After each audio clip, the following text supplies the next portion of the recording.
무안공항의 제주항공 여객기 사고 이후 항공기 조류 충돌 예방에 대한 관심이 커진 가운데 제주 제2공항 예정지에 대해서도 철저한 조사가 요구되고 있는데요. 제2공항 반대단체들이 예정 부지 주변에 몰려있는 양식장 주변의 조류 이동을 조사했더니 국토교통부 주장과 다르다며 사업 재검토를 촉구하고 나섰습니다. 홍수연 기자가 보도합니다. 서귀포시 성산읍 신산리 해안에서 촬영된 영상입니다. 도로변 소음에 갈매기떼가 하늘로 날아오릅니다. 관찰 지점은 제2공항 기본계획에서 항공기 80%가 이착륙하는 것으로 제시된 곳으로 제2공항 반대단체는 낮게 비행하는 기체와 새들이 부딪힐 위험이 크다고 제기했습니다. 특히 새들이 먹이 활동을 위해 몰려드는 양식장 주변의 조류 이동 특성을 반영해야 한다는 의견을 제시했습니다. 제주 동부 해안의 육상 양식장은 249곳, 서부 지역보다 111곳이나 많고 제2공항 예정부지 반경 13km 안에는 149곳이 집중돼 이들 양식장 이전 없이는 조류 충돌 위험이 매우 높다고 경고했습니다. 양식장을 이전하지 않는 이상 제주 제2공항은 입지적으로 조류 충돌로부터 결코 안전하지 않다는 결론에 이르렀습니다. 이들은 사료 찌꺼기를 먹으려 몰려드는 물고기를 잡아먹기 위해 조류 또한 찾아드는 특성이 있다며 냄새 등 다양한 요인에 대한 고려 없이 양식장에 더 촘촘한 필터를 사용하도록 해 새들을 막겠다는 국토부의 주장은 납득하기 어렵다고 지적했습니다. 또 조류 종에 따라 낮과 밤 다른 이동 특성을 보이는데 일률적으로 해안을 따라 낮은 고도로 날아 기체와 충돌 위험이 적다는 것은 부실한 조사라고 주장했습니다. 양식장 배출구가 이렇게 해안에 있기 때문에 해안을 따라서 다니는 걸로 보이지만 밤이 되면 좀 상황이 달랐습니다. 밤이 되면 새들은 주로 이제 먹이 활동을 끝내고 휴식을 위해서 거처를 찾게 되는데 지난해 9월 제주 제2공항 건설 사업 기본 계획을 고시하고 연말 환경 영향 평가에 착수한 국토교통부는 아직 용역 초기 단계인 만큼 향후 충분한 조사가 이루어질 것이라고 밝혔습니다. 반대단체는 조류 먹이와 서식처, 움직임을 추가 조사에 공개할 계획인 가운데 조류 충돌 위험 조사가 앞으로 2년간 진행될 제2공항 환경 영향 평가의 핵심 사안이 될 것으로 보입니다. MBC 뉴스 홍수현입니다.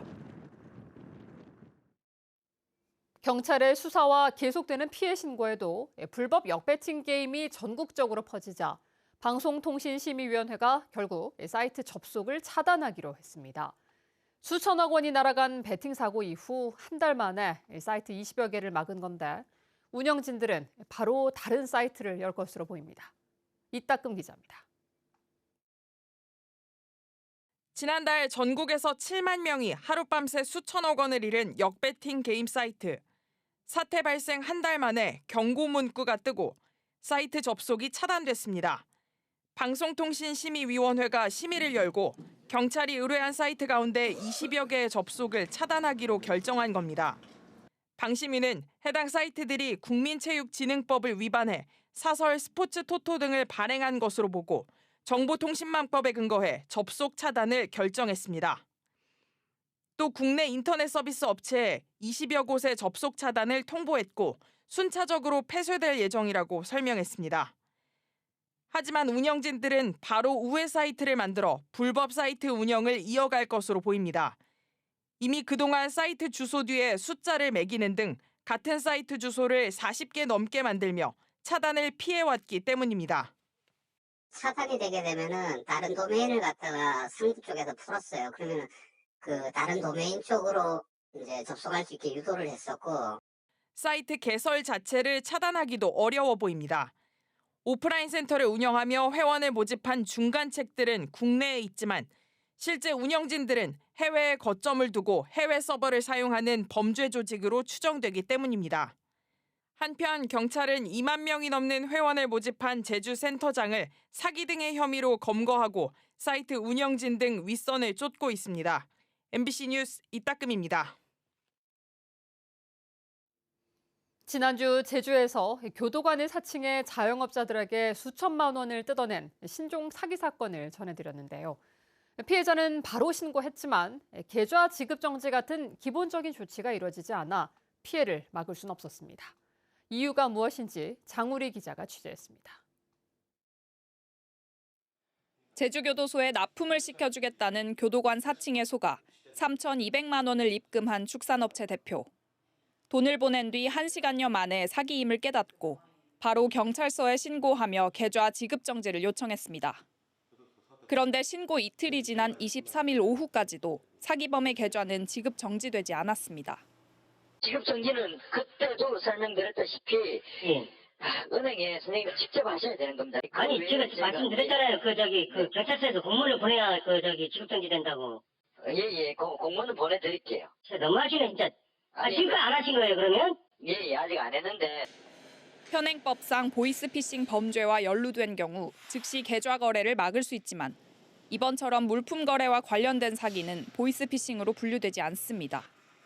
때문에 수사팀 배정부터 금융기관에 발송하는 공문 작성과 같은 후속 조치에 시간이 걸린 겁니다. 경찰 관계자는 이번 사건처럼 물품 거래를 가장한 사기는 신고자 말만 듣고 바로 계좌를 정지하면 또 다른 피해자가 생길 수 있다며 시간차가 있었을 뿐이지 조사 후 지급 정지 요청을 마쳤다고 말했습니다. 하지만 보이스피싱이나 물품 사기 모두 사기범이 몇 시간 안에 돈을 찾아가 피해를 막을 골든타임을 놓치는 사례가 늘어나는 상황. 법적으로 경찰이나 은행원에게 신고할 수 있는 의무도 주고 또 그것을 중단시킬 수 있는 권리도 주면 상당히 예방될 수 있죠.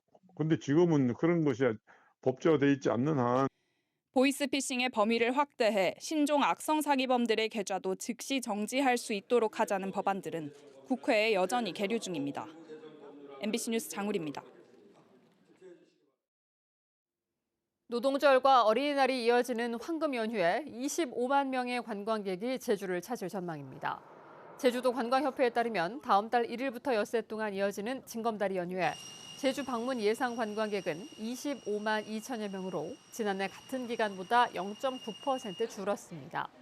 실제 어린이날 연휴 국내선 항공 예상 탑승률은 88%로 지난해의 91%를 밑돌고 있습니다. 제주도 관광협회는 예상대로 25만여 명이 제주를 찾을 경우 올해 누적 관광객 400만 명을 넘어서게 되는데 지난해 돌파 시점보다 열흘가량 늦은 기록입니다. 경기 침체가 장기화되면서 제주 지역 대출 잔액이 사상 최고를 기록하고 연체율도 역대 최고치를 기록했습니다. 한국은행 제주본부가 발표한 제주 지역 금융기관 여수신 동향에 따르면 지난 2월 대출 잔액은 40조 584억 원으로 1년 만에 1조 원이 늘었습니다. 특히 주택담보대출은 2023년 293억 원 증가에 그쳤지만 지난해 3,485억 원으로 급증했고 올 들어서는 두 달 만에 1,776억 원 증가했습니다. 연체율도 급등하면서 한 달 이상 원리금을 갚지 못하는 연체율이 1.15%로 역대 최고를 기록했습니다. 노벨문학상 수상자이자 기자 출신 작가 스베틀라나 알렉시에비치가 제6회 제주 4.3 평화상을 수상했습니다. 제주 4.3 평화재단은 메종글레드 호텔에서 시상식을 갖고 전쟁과 체르노빌 원전 사고 등 역사적 사건을 바탕으로 여성과 아동의 고통을 기록한 벨라루스 작가 스베틀라나 알렉시에비치에게 올해 제주 4.3 평화상을 수여했습니다. 시상식에 앞서 열린 기자회견에서 스베틀라나 알렉시에비치는 제주 4.3은 영악한 악에 맞서는 적극적인 저항을 추구하는 시대 정신을 보여줬다고 평가했습니다. 유네스코가 지정한 국제보호지역 관리 방안을 연구하는 시설이 제주에 문을 열었습니다. 환경부는 제주 돌문화공원에서 유네스코 생태지구과학 국장 등 국내외 관계자 100여 명이 참석한 가운데 유네스코 국제보호지역 글로벌 연구훈련센터 개소식을 개최했습니다. 이 센터는 유네스코 회원국의 역량 강화를 위한 연구를 비롯해 교육훈련과 국내외 협력 사업 등을 진행할 예정입니다. 제주 지역 공공병원들의 노동조합 협의체가 출범했습니다. 제주대학교 병원과 제주의료원, 서귀포의료원과 제주권역 재활병원 노동조합은 제주도의회에서 출범 기자회견을 열고 열악한 재정과 인력 부족 등 공공병원이 겪는 구조적 위기를 함께 해결하기 위해 협의체를 구성했다고 밝혔습니다. 이들은 1,600명의 조합원을 둔 협의체가 대안을 제시해 시급한 보건의료 과제를 해결하고 도민에게 더 수준 높은 보건의료 서비스를 제공하겠다고 밝혔습니다. 공공병원의 역할을 높이고 강화하고. 유영봉 제주연구원장 후보자가 도의회 인사청문회를 통과했습니다. 제주도의회 행정자치위원회는 유 후보자에 대한 인사청문회를 열고 현안 해결 역량에 대한 우려가 있지만 위원회의 지적과 주문 사항들에 대해 적극 이행할 의지가 있는 것으로 판단해 적합 의견을 채택했다고 밝혔습니다. 도의회 인사청문 보고서가 채택됨에 따라 이번 주에 제주도로 전달되면 제주연구원 이사회 의결 등의 절차를 거쳐 도지사가 임명하게 됩니다. 지역과 대학의 동반 성장을 위한 교육 모델인 라이즈 지역 혁신 중심 대학 지원 체계 사업이 확정됐습니다. 제주도는 제주 라이즈 위원회를 열고 글로벌 K교육 연구 플랫폼 조성과 지속 가능한 핵심 인재 육성 등 5대 기본 계획을 공개했습니다. 이번 사업은 그동안 교육부가 개별적으로 지원하던 대학 지원 사업을 지방정부 주도로 통합한 것으로 5년 동안 2,500억 원이 투입되며 첫 해인 올해는 제주대 267억 원과 한라대 95억 원, 관광대 54억 원 규모의 사업이 확정됐습니다. 우리나라에서 처음으로 섬식 정류장을 도입한 중앙버스 전용 차로가 다음 달 개통됩니다.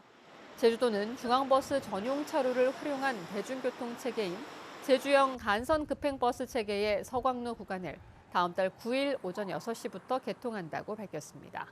또 혼선을 막기 위해 오는 30일부터 버스 정류장과 버스에 이용 안내문과 현수막을 설치하고 당일인 다음 달 9일부터는 기간제 노동자 54명을 섬식 정류장과 가로변 정류장에 배치할 계획입니다. 양귀비 개화 시기가 다가오면서 마약류 범죄 근절을 위한 단속이 강화됩니다. 제주도 내 보건소는 다음 달부터 오는 7월까지 읍면 자생단체와 협력해 양귀비 밀경작에 대한 특별 단속을 벌입니다. 뉴스데스크 제주였습니다. 고맙습니다.